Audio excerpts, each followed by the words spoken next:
She texted, "I'm leaving you for my boss. He's a partner at his law firm." I replied, "Good luck." Then I called her boss's wife and forwarded the last 6 months of texts. 24 hours later, she was fired, single, and begging for me back. Original post. I 38 male got the text last Thursday at lunch. Was eating my usual turkey sandwich at my desk when my phone buzzed. My girlfriend Jessica, 32 of 4 years. "Robert, I need to tell you something. I'm leaving you for Douglas. He's everything you're not. Successful, ambitious, sophisticated. He's a partner at Morrison & Associates, and he's going to give me the life I deserve. Don't try to contact me. I'll get my things this weekend." I read it 3 times. 4 years together. Living in my house for the past 2. And she breaks up with me via text for her boss. Douglas Morrison. I knew about him. Jessica started as a paralegal at his firm 18 months ago. She'd mentioned him constantly. Douglas drives a Tesla. Douglas has a house in the hills. Douglas took the whole team to that fancy steakhouse. I'd met him at the firm's Christmas party. 50-something, married with 3 kids, handshake like a wet fish. His wife Eleanor was there too, sweet woman who talked my ear off about her charity work while Douglas kept refilling Jessica's wine glass. My response to Jessica's text? "Good luck." Then I got to work. See, Jessica wasn't very smart about her affair. She'd been using the iPad I'd given her for her birthday, the one still logged into my iCloud account, the one that synced all her messages. 6 months of texts between her and Douglas, starting professional, getting flirty, then explicit. Photos I really didn't need to see. Discussions about when Robert finds out, and after my divorce is final. The kicker? Douglas had no intention of leaving his wife. He said it clearly in multiple texts. "Eleanor can never know. I'd lose everything in the divorce. Half my partnership, the house, custody. We need to be careful." Meanwhile, Jessica was texting her friends about becoming the second Mrs. Morrison and looking at engagement rings online. I sat there at my desk, turkey sandwich forgotten, scrolling through their messages. Then I made a decision. Update 1. First, I needed to protect myself legally. Jessica wasn't on the lease of my house, but she'd been living there long enough to claim tenant rights. I called my buddy Anthony, who's a property lawyer. "She announced she's leaving voluntarily," he said. "Document everything. Change the locks after she gets her stuff, not before." Next, I screenshot everything. Every text, every photo, every timestamp. Uploaded it all to a secure cloud folder, made multiple backups. Then I looked up Morrison & Associates.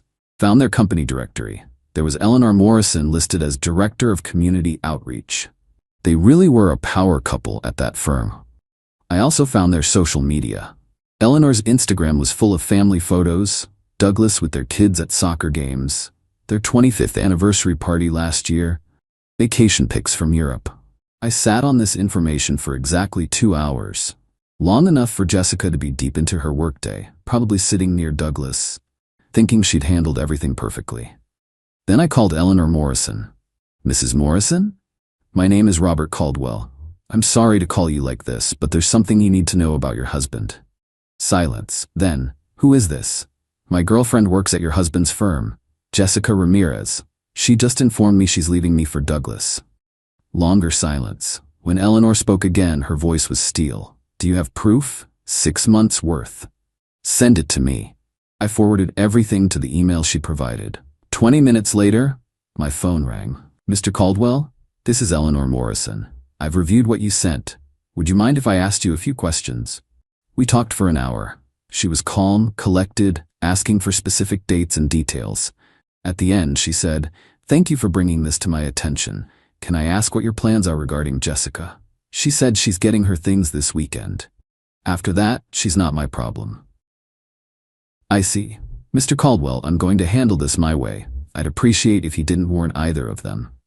Wasn't planning to. Update 2. Friday morning came. I went to work like normal. Around 10 a.m., I got a text from Jessica. "Why aren't you fighting for me? For us?" I didn't respond.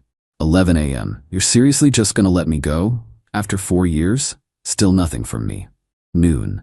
"Douglas is taking me to lunch at Chez Laurent. The place you said was too expensive for my birthday." That one almost got me. Almost. But I remembered the texts I'd read. The ones where she called me boring and going nowhere in life and just a placeholder until something better came along. Then at 2 p.m., everything exploded. Jessica called me 17 times in 5 minutes. I didn't answer. The texts started flooding in.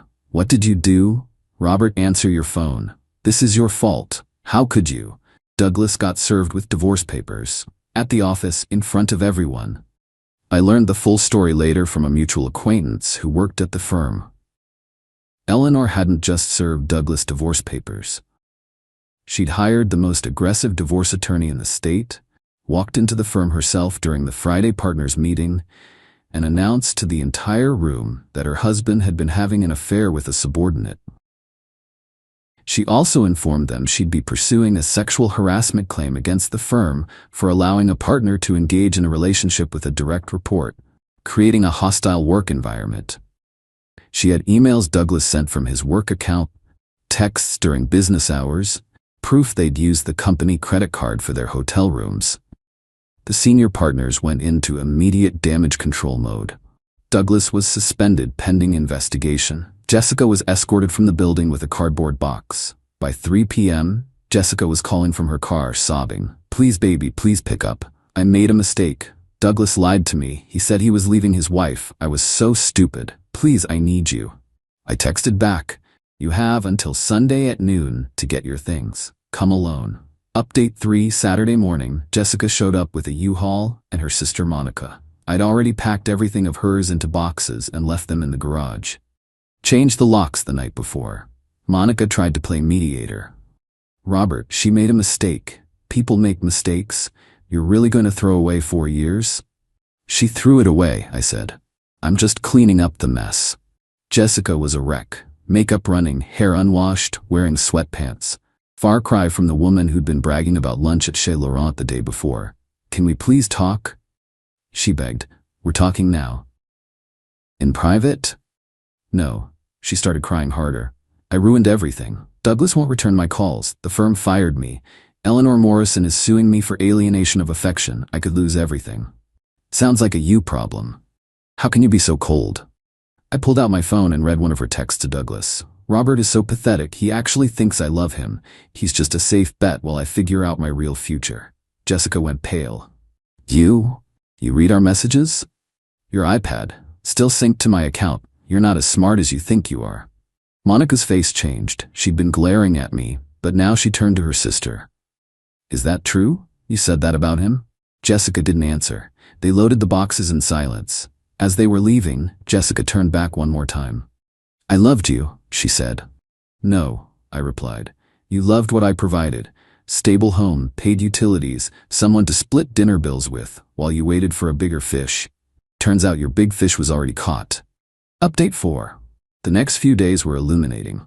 The story spread through Jessica's social circle like wildfire. Her friends started reaching out to me, some to express sympathy, others fishing for gossip. Her best friend Valerie was the most interesting. I tried to warn her. Douglas Morrison has done this before. Everyone at the firm knows. He picks a new paralegal every few years. Eleanor usually pays them off to go away quietly. Not this time, I said. No, not this time. Eleanor's finally had enough. She's taking him for everything. Meanwhile, Jessica's attempts to rewrite history began. According to her new narrative, spread via social media and anyone who'd listen, I was controlling and abusive. Douglas had taken advantage of her vulnerability. She was the victim in all this. Problem was, I had receipts. When her cousin posted on Facebook about what a monster I was for abandoning Jessica in her time of need, I simply posted 3 screenshots. 1. Jessica bragging about Douglas buying her a $2,000 purse with the caption, "Finally found a real man who knows how to treat a woman." 2. Her text to Douglas, "Can't wait to quit this job once we're married and be a proper trophy wife." 3. Her message to her group chat, "Robert's so clueless. I've been hooking up with D for months and he thinks I'm at book club." The post got deleted within an hour. Her cousin blocked me, but the real entertainment came Wednesday when Douglas tried to salvage his life. He showed up at my house. "We need to talk man to man," he said. I didn't invite him in, just stood in the doorway, arms crossed. "Your girlfriend came on to me," he started. "I'm a powerful man. Women throw themselves at me. It's not my fault." The texts say differently. She's lying. She doctored those messages. The ones from your verified work email? The ones with metadata proving they're real? Those messages? His face went red. What do you want? Money? Is that it? I want nothing from you. Your wife, however, wants half of everything you own. Good luck with that. You destroyed my life. No, Douglas, you destroyed your life. I just made sure everyone knew about it. He tried to take a swing at me. Missed completely. I didn't hit back, just stepped inside and closed the door. He stood on my porch screaming threats until my neighbor called the cops. Adding assault charges to his divorce proceedings probably wasn't his smartest move. Update 5. 2 weeks have passed since D-Day, Divorce Day, as Eleanor Morrison apparently calls it. The fallout has been spectacular. Douglas Morrison is finished, not just at his firm, everywhere. Eleanor didn't just divorce him, she systematically destroyed his reputation. Turns out when you're married to someone for 25 years, you know where all the bodies are buried. She revealed 3 previous affairs with subordinates that were covered up, misuse of client funds for personal expenses, tax evasion using offshore accounts. The State Bar is investigating. The IRS is auditing. 3 former paralegals have come forward with harassment claims. Morrison and Associates quietly removed his name from the letterhead. Jessica, meanwhile, is spiraling. She can't get hired anywhere in the legal field. Eleanor Morrison might not have political power, but she has social power. One phone call to the right person, and Jessica's resume goes straight to the trash. She moved back in with her parents. Tried to start an OnlyFans, I'm not kidding. Posted a GoFundMe claiming she was a victim of workplace abuse and manipulation. It raised $47 from her mom. Last week, she sent me a letter, an actual, handwritten letter. 8 pages of rambling about how sorry she was, how Douglas manipulated her, how she always loved me, how we could start over. I sent it back with a note. Return to sender. No such person at this address. Her sister Monica reached out yesterday. Not to advocate for Jessica, but to apologize. I didn't know the whole story, she said. Jessica's been lying to everyone, including our family. She told us you were emotionally abusive, that you neglected her, that Douglas rescued her from a bad situation. And now we know the truth. Mom found her diary. She'd been planning this for over a year. She thought Douglas would marry her and she'd be set for life. She even researched what she could get in a divorce from him after a few years. Karma's funny like that. Robert, I'm sorry for taking her side. You deserved better. Yeah, I did. Final update. It's been 2 months now. Life has settled into a new normal. I'm doing okay. Not great, not terrible, just okay. 4 years is a long time to spend with someone, even someone who turned out to be using you. There's grief there, not for who Jessica turned out to be, but for who I thought she was. Started therapy. My therapist says I have trust issues now. No kidding. When someone you shared a bed with for years calls you pathetic in texts to their affair partner, it leaves a mark, but there have been positives too. My house feels like mine again. Repainted the bedroom, got rid of the furniture she picked out, joined a woodworking class, something I'd wanted to do for years, but Jessica always said was a waste of time for blue-collar wannabes. Eleanor Morrison and I have become unlikely friends. We get coffee once a month. Not romantic, just 2 people bonding over being betrayed by the same pair of narcissists. She's thriving, by the way. Got the house, most of the assets, and full custody. Started her own law firm focusing on women's divorce cases. She sent Jessica a thank you card for inspiring her new career path. Savage. Douglas is living in a studio apartment, working as a document reviewer for $25 an hour. His Tesla got repossessed.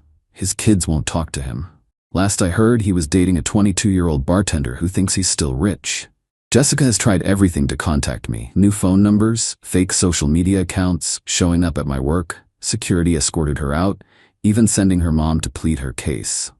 Mrs. Ramirez stood on my porch crying about how her daughter just got confused and deserves a second chance. She had a second chance, I told her. Every day for 4 years was a chance to be honest. She chose differently. The last direct contact from Jessica was 2 weeks ago. She somehow got my new email and sent a photo of us from 3 years ago at the beach. We looked happy. Under it, she wrote, "This was real. I know I ruined it, but this was real." Maybe it was real for me. But reading those texts, seeing how she talked about me when she thought I'd never know, that was real too. That was who she really was when the mask came off. I didn't reply to the email. Blocked that address too. My buddy Anthony, the lawyer, says Jessica's been asking around about whether she has any legal claim to my house since she lived there for 2 years. The answer is no, but the fact that she's still trying to get something out of me says everything about who she really is. People keep asking if I regret exposing the affair. If I should have just let Jessica go and moved on quietly. No regrets. She made her choices. Douglas made his choices. They thought they were smarter than everyone else, that they could use people and discard them when something better came along. They thought there wouldn't be consequences.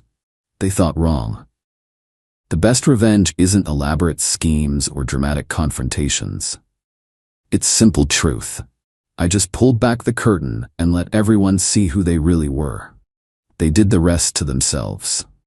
Eleanor told me something last week that stuck with me.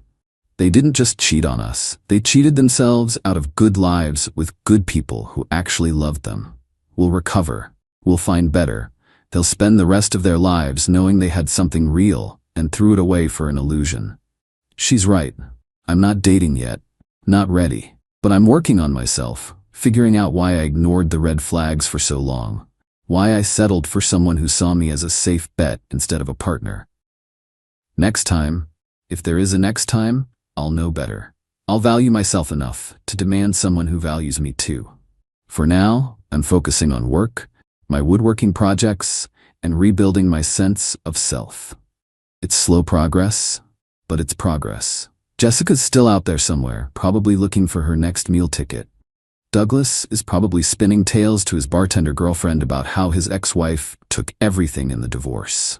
They're both stuck in their patterns, unable to see that they are the architects of their own misery. Me, I'm free. Broken, bruised, but free. And that's enough for now. To anyone reading this who's been betrayed, it gets better. Slowly, painfully, but it gets better. The truth might hurt, but it also sets you free. Don't be afraid to use it. And always, always, check who's logged into your iPad.